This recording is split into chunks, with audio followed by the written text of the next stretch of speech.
Some of us started off earlier today with some rainfall and some thunderstorms. We've got portions of High Point that also saw some rainfall move through as well. Now we've got the cloud cover still kind of lingering in some spots, but we're also still starting to see a pretty decent amount of some sunshine in some areas as well. The further south you are, temperatures have been able to heat up for you compared to the rest of us. So we've got a span of about 15 degrees from portions of the mountains and the foothills all the way down into the southern portions of the Piedmont. Temperatures in the upper 60s for Rockingham County or portions of Rockingham County.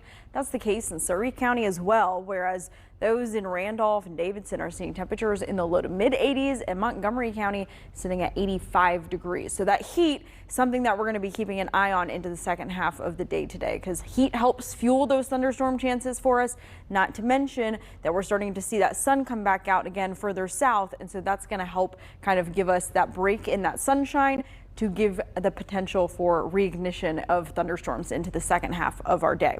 So we still have some lingering showers, but for the most part, the rain from this morning is moving north and off to the east. Things are clearing out and quieting down. Not everyone picked up rain this morning, but some were able to get over an inch of rainfall already. That was mainly out in the mountains and the foothills, and then some other areas like Rockingham County picked up a little bit closer to about 1/4 of an inch in spots, and others picked up about 1/10 of an inch. But again, not everyone saw rainfall.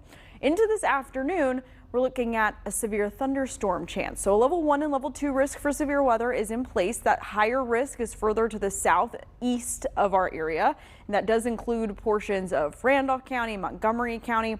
And this is going to be pretty much from 2 o'clock this afternoon through about 8 or 9 o'clock tonight.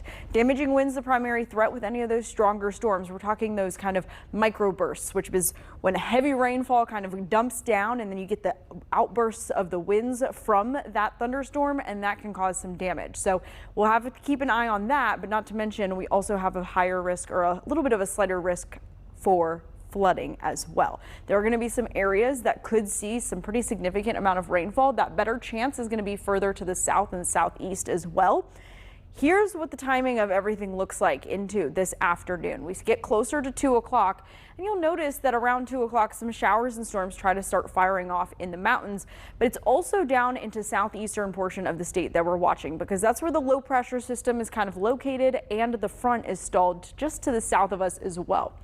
Into the later afternoon hours and into this evening, we start to see those thunderstorms kind of blooming and growing, and that chance continues through dinner time tonight until about 8 or 9 o'clock as well. Once we get past that, things quiet down. We still have some lingering cloud cover, and we also see a drop in humidity by the second half of our weekend as well. Not to mention temperatures will be a little bit cooler. We'll be in the mid 80s into this weekend, and again, that lower humidity for us Sunday and Monday before we start to see some rain and storm chances returning into next week.